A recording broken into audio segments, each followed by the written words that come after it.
പരാജയപ്പെട്ടിട്ടുള്ള ജീവിതത്തിൽ മറക്കാൻ പറ്റാത്ത അങ്ങനെ ഒരു കാര്യം പറയാൻ പറ്റും? എൻ്റെ ജീവിതത്തിലെ ഏറ്റവും വലിയ പരാജയം ഞാൻ എൻ്റെ ലൈഫിൽ കണ്ടെത്തുന്നത് എൻ്റെ 10ാം ക്ലാസ്സിലെ തോൽവിയാണ്. ഞാൻ 10ാം ക്ലാസ്സിൽ പഠിക്കുന്നതിൻ്റെ സമയത്ത് എനിക്കൊരു ആക്സിഡൻറ്റ് ഉണ്ടാവുകയും അത് കാരണം ഞാൻ വയ്യാതായി കിടക്കുകയും 6 മാസത്തോളം സ്കൂളിൽ പോകാതിരിക്കുകയും ആ സമയത്ത് എനിക്ക് പറ്റിയതെന്ന് പറഞ്ഞു കഴിഞ്ഞാൽ ഈ ബാക്കിയുള്ള സബ്ജക്ട്സുകളെല്ലാം കവറപ്പ് ചെയ്യാൻ പറ്റി. പക്ഷേ മാത്സ് എനിക്കതങ്ങോട്ട് റെഗുലർ ക്ലാസ് കിട്ടാത്തതുകൊണ്ട് ഇന്നത്തെ കൊണ്ട് ഓൺലൈൻ ക്ലാസ്സും കാര്യങ്ങളൊന്നും ഇല്ല. അപ്പം അതാണ് എൻ്റെ ജീവിതത്തിൽ എനിക്കൊരു പരാജയം എനിക്ക് തോന്നിയ ഒരു കാര്യം. പക്ഷേ അതെനിക്ക് ഒരിക്കലും എൻ്റെ ജീവിതത്തിൽ ഇന്ന് ഞാൻ ചിന്തിക്കുമ്പോൾ പരാജയമായിട്ട് എനിക്കത് പറയാനില്ല. അത് എനിക്കൊരു ജീവിതത്തിലേക്കൊരു തിരിച്ചറിവായിരുന്നു.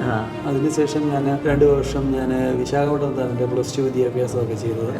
കൊമേഴ്സ് ആയിരുന്നു ഞാൻ എടുത്തത്. കാരണം 10ാം ക്ലാസ്സിൽ മാർക്ക് കുറഞ്ഞതിന്റെ പേരിൽ എനിക്ക് നല്ലൊരു സ്കൂളിലോ കാര്യങ്ങളോ അഡ്മിഷനോ കാര്യങ്ങളോ ഒന്നും കിട്ടിയില്ല. ഞാൻ ചെന്നെടുത്ത് എനിക്ക് അന്നത്തെ കാലത്ത്, കാരണം അന്ന് സയൻസ് ഗ്രൂപ്പ് എന്നൊക്കെ പറയുന്നത് വളരെ ഇമ്പോർട്ടൻ്റ് ആയിരുന്നു. അങ്ങനെ ഞാൻ കൊമേഴ്സ് എടുത്ത് പഠിക്കുകയും അതിനുശേഷം ഞാൻ നഴ്സിംഗ് മേഖലയിലേക്ക് കടന്നു വരികയും അങ്ങനെ എൻ്റെ UG PG എല്ലാം കംപ്ലീറ്റ് ചെയ്തു. അപ്പം ആ ഒരു നിലയിലാണ് ഞാൻ എൻ്റെ വിദ്യാഭ്യാസ മേഖലയിൽ പിന്നെ കണ്ടെത്തിയത്. അപ്പം അതാണ് എൻ്റെ പരാജയത്തിൽ നിന്നുള്ള വിജയത്തിലേക്കുള്ള കാര്യം.